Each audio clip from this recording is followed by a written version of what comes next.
Hey, it's Ralphie here from Shank Brothers BBQ, and today I'm at home and I'm going to be doing a backyard barbecue cook-up. And today I'm going to share with you this awesome little Jaffle recipe. I'm calling it the Aussie Reuben Jaffle. You can make your own pastrami by smoking corned beef or just simply buy it. First thing you want to do is you want to grease up your Jaffle iron. Next up, we just butter the bread and put it butter side down. Our first ingredient is whole grain mustard. Now for your meat, we just cut the pastrami nice and thin and add it to your Jaffle. Now it's not a Jaffle without cheese, not just any cheese, Swiss cheese. And an Aussie Reuben is not a Reuben without a dill pickle. Now close her up and we chuck it straight on the fire.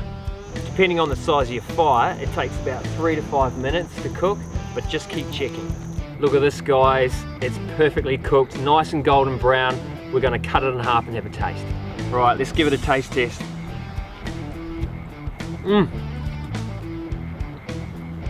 Absolutely delicious.